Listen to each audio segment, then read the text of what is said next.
Hello and welcome back. Today we're going to take a respectful look at a pretty simple question I don't see getting answered much here on YouTube. Why would a sane, run-of-the-mill US citizen support Donald J. Trump? Not to say Trump is insane or an idiot or anything, although many would attest to that, but I think we can all agree he's not only an unlikely presidential candidate, he's also a very unique, outspoken person, albeit obnoxious and sometimes rude. So trying to be as unbiased as possible, let's take a look at a few reasons American voters across the country are embracing this fish out of water candidate, as I like to call him.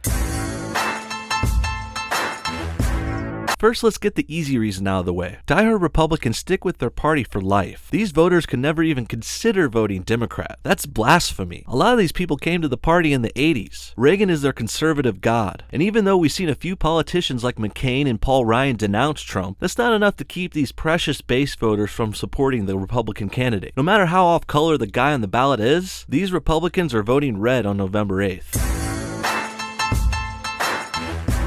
Next, we bring in Trump's small but very enthusiastic fan base. He's been around and has made many friends and fans that will vehemently support him. For over 30 years, Trump has been in the public spotlight. First as a businessman and entrepreneur in New York City, promoting his lavish gold-covered properties in New York and Atlantic City. Trump turned into a local celebrity in one of the world's biggest cities. Then he gained national fame. First in numerous TV and film appearances. Excuse me, where's the lobby? Down the hall and to the left. Thanks. Then in his very own TV show, The Apprentice, which ran for 14 seasons right up until this election. Perhaps this isn't the type of work experience most would look for in a presidential candidate, but I think many Trump fans see him as an extremely successful business leader who has been a powerful boss, CEO, and TV host. This could be the makings of a good president in their minds.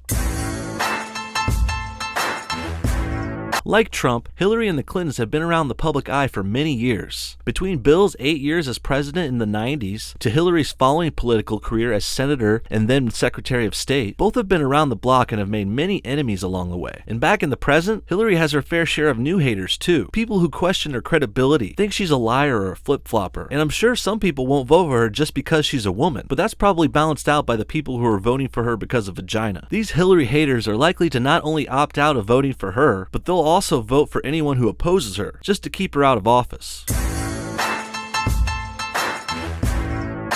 Put the middle fingers high in the sky. Next, we come to the rebellious voters. Anyone who wants to say fuck the establishment, fuck the politicians, or fuck this election altogether. Well, the Clintons pretty much represent the epitome of the establishment, so the rebels must vote for the other candidate. And in this case, Trump is an actual outsider. He's not a politician at all. He's not backed by the banks or the Middle East or China. Trump is an American businessman, and voting for him is the biggest fuck you any voter could hope for. The rebels are sick of hearing Hillary is gonna win. She's the inevitable nominee, and now she's the inevitable president, according to the mainstream media. The rebellious voters can't stand this shit. They're gonna vote for Trump and say, fuck you, establishment, and your inevitable winner. It's time the populists rise and take the government back in the hands of the people. Lastly, we end with a trio of reasons people will vote for Trump. They're called wedge issues. These are the make or break issues for some voters. And some people feel so passionate about them, they will ignore all other factors and just vote in line with their stance on the issue, for or against. You'll see. Let's start with abortion, which is what my parents said when I was conceived. Fortunately, it didn't take and I made it out of the womb with only mild paralysis. I can't feel my dick. It still gets hard, I just can't feel it.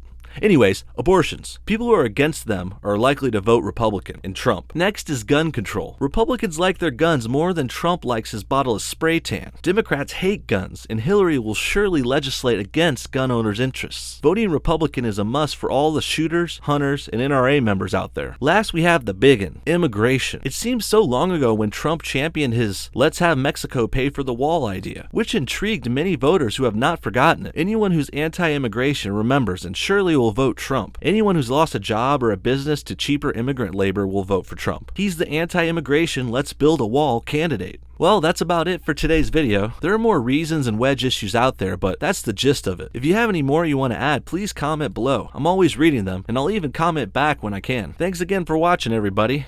Good night.